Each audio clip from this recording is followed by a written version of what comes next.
Right, there's this one thing that really surprises me online. Well, it's not just one thing, but one particular thing. And it's when you go to Google and when you type how to, right? Before you even finish the sentence, you get like a suggestions from Google, right? And one of them is how to be happy. So when you click on that, you get a page after page after page, advice, rules, and choices, right, on how to be happy. And the amount of people actually checking this, because you see like the how many hits particular search gets, right? The amount of people looking for that is astonishing, right? There's millions of people, right? And it's concerning on many levels, right? First of all, the amount of unhappy people. Second of all, people not being able to take responsibility for their own lives and actually think what makes them happy, right? And third of all, the fact that we like rules too much, right? And I think that it all is connected, right? It comes from the same source.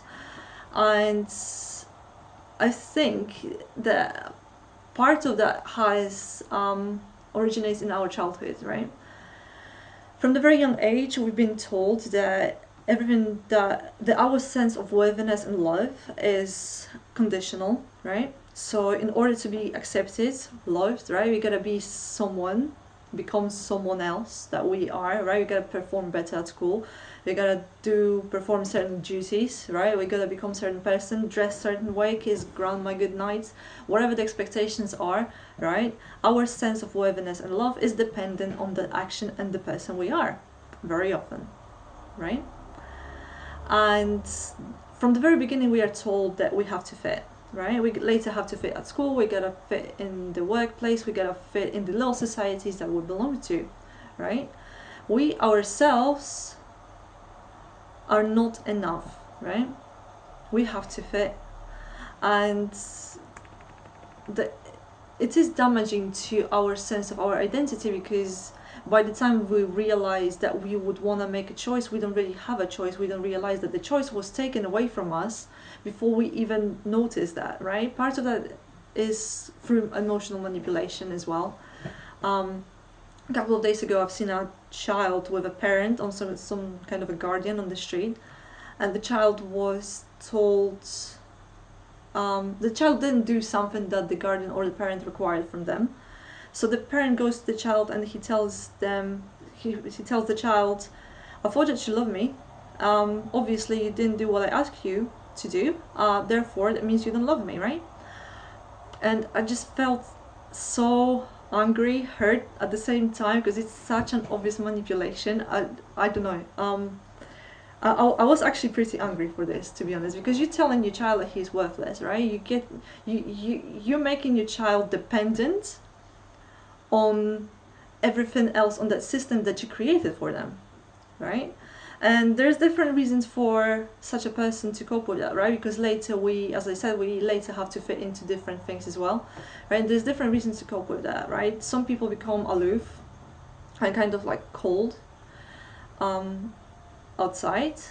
Some people become the polar opposites of that and become people pleasers.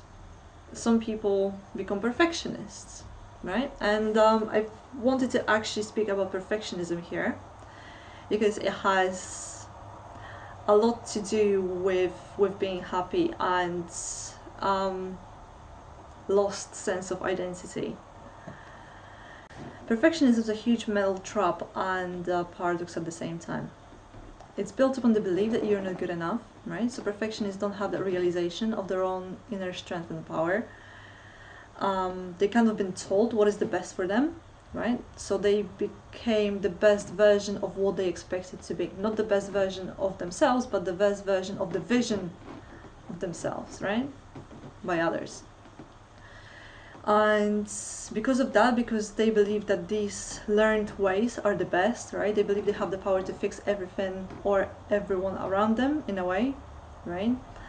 You see that in a relationship, when you have a partner, they cannot get accepted for who he or she is, because they have to fit a vision of a perfect relationship of the other side, right?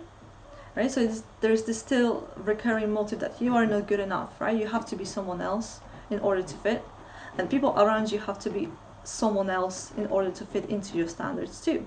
So it's a huge it's a huge ego game, right? It's a huge mental construct that you created for yourself. It works like a prison, and no one can be happy in prison. That's why people who are perfectionists cannot be happy, right? They constantly expect it to be someone else. They constantly have to. I don't want to call it an act, because it's not an act anymore at that point. But they can't be themselves. They no longer even realize what being themselves is, right? So very often perfectionists are really easy to spot mistakes or judge, right? Perfectionism very often equals judgment, right?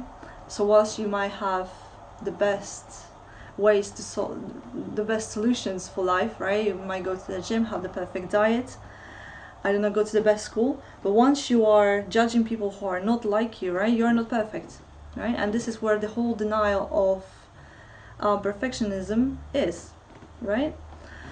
So it's based on the lack of trust in yourself, right? It's very often based on the advice that we take from people that we consider our mentors, parents, I don't know, teachers, whoever, right? But we don't realize that people often give us advice based on their own pains and their own baggage they have to carry, right? So the advice can be, the influence, right, can be more damaging to us than the good, right?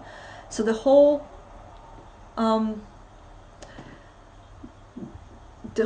process of escape, well, not escaping, but recovery from perfectionism is to get rid of the autopilot system that you've built for yourself, right? Because perfectionism is still a construct, is still is form of an autopilot system, right? So the best way is to trust yourself, trust your own power, and discover that power, right? It's a huge process. It's not an overnight thing that just happens magically. You have to work on it, and you have to become more conscious in order to achieve that, right?